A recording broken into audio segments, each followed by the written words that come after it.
Hello everyone, I am Kavita and today we are going to study about Spearman's rank correlation.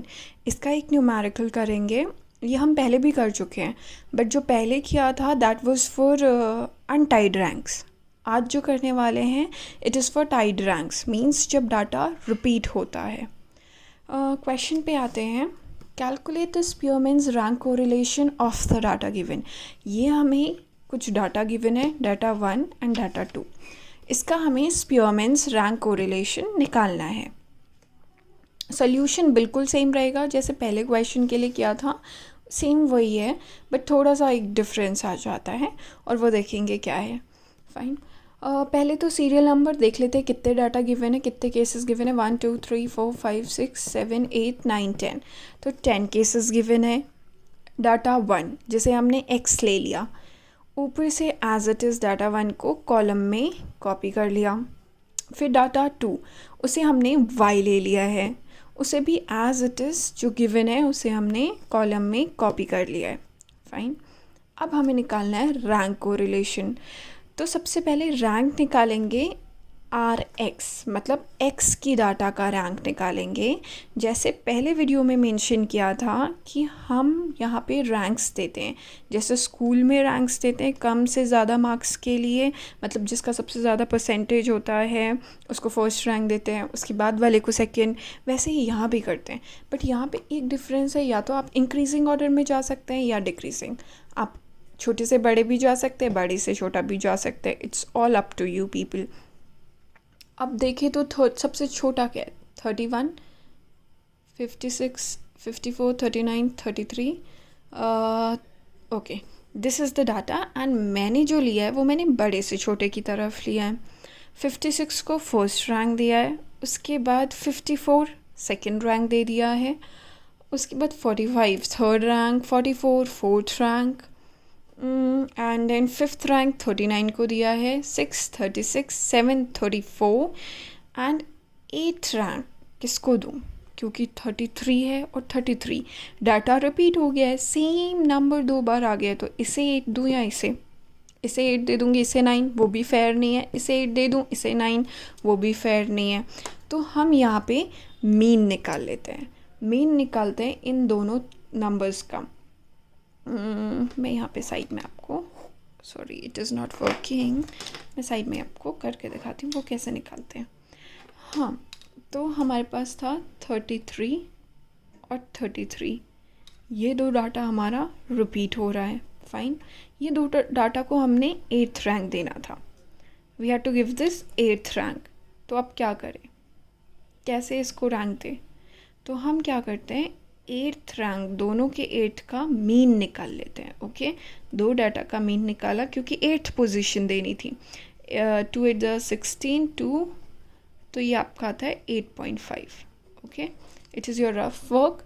8.5 आया तो हमने क्या किया, हमने दोनों को ही 8.5 दे दिया. ओके, 8.5 हमने दोनों को दे दिया. तो अब 9th पोजीशन किसी को नहीं दे सकते क्योंकि ये ऑलरेडी दो लोगों का पोजीशन ले चुके हैं. फाइन. तो 9th नहीं देंगे अब, क्योंकि 8.5 एक को दे दिया, 8.5 एक को दे दिया. आइडियली एक को 8 और एक को 9th देना था. सो 9th का गया, पोजीशन अब गया. So in place of 9th now directly will give 10th position. तो 10th लास्ट है, सबसे छोटा 31, उसे दे दिया. फाइन. अगर इसी तरह 3 नंबर्स रिपीट होते तो हम तीनों के लिए मीन निकालते. फॉर एग्जांपल 8th पोजीशन के लिए अगर फाइट हो रही होती कि किसे 8th पोजीशन देना है, तो 8 + 8 + 8/3, तो तीनों का फिर मीन तीनों को दे दिया जाता जो डाटा रिपीट होता. एंड फिर वो तीनों जैसे 8 9 10 पोजीशन को स्किप करके फिर नेक्स्ट वाले को 11th पोजीशन देते. It is just an example. इस क्वेश्चन से इसका कोई लेना देना नहीं है. ओके, तो चलते हैं रैंक y की तरफ. अब RY निकालते हैं. RY में भी बड़े से छोटे की तरफ जाएंगे. अगर एक में छोटे से बड़े की तरफ गए हैं तो दूसरे में भी छोटे से बड़े की तरफ जाएंगे. अगर एक में बड़े से छोटे की तरफ गए हैं तो दूसरे में भी बड़े से छोटे की तरफ जाएंगे.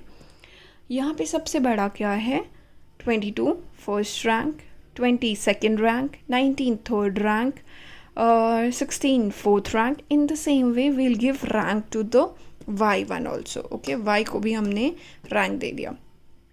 नाउ व्हाट टू डू, इसके बाद अब क्या करेंगे, इसके बाद डी निकालेंगे, difference between these two ranks, इन दोनों रैंक्स का अब हम डिफरेंस निकालेंगे.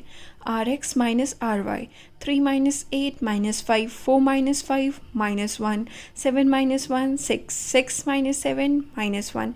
In the same way, we'll take out the difference of rx minus ry. Now, in the next step, we are going to square this. Difference of the ranks will be squared. जब इसे square करेंगे तो हमें ये values मिल जाएंगी. And ultimately फिर उसके बाद हमें sum करना है of d square. जब हम sum of d square करेंगे, this is the symbol of sum, इसे ऐसे डिनोट करते हैं. Fine. 25 plus 1 plus 36 plus 1 plus 6.25 plus 1 plus 9 plus 64 plus 4 plus 42.25 will be 189.5.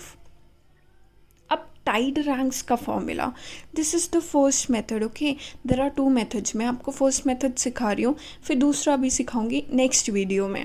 आपको जो बेटर लगे you can go with that method. Okay, now using formula for tied ranks.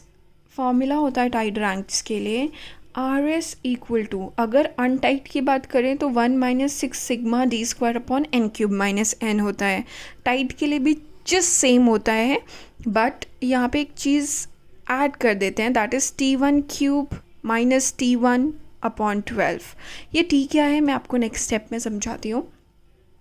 Okay, data एक बार repeat हुआ था तो हमने इसलिए ये लिखा है फॉर्मूला. अगर ऐसे ही कोई और नंबर भी रिपीट हो रहे होते तो जितने बार डाटा रिपीट होगा उतने बार हम T1 cube minus T1 upon 12 add करते चले जाएंगे. अंडरस्टूड.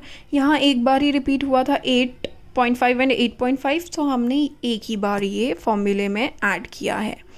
नाउ इसे सॉल्व करते हैं. R S equal to 1 minus 6 sigma D square is 189.5, ये हमने यहाँ पे निकाला है sigma D square, plus T1 cube. क्या है ये टी? ये टी है कि नंबर जो रिपीट हुआ है वो कितने टाइम्स रिपीट हुआ है.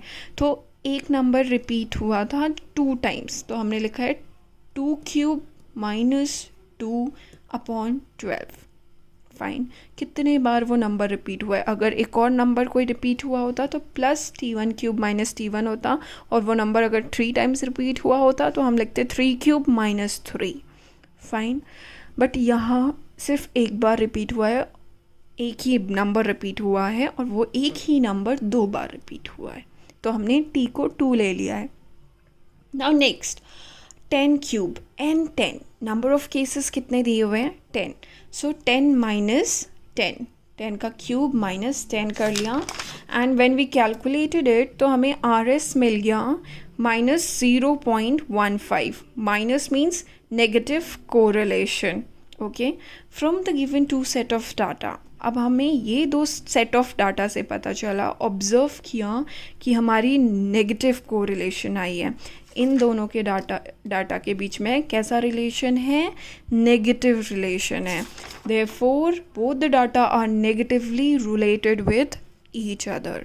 Okay, understood. Now if you people are liking my videos, please do like and hit the subscribe button. Okay, fine, bye bye, thank you so much.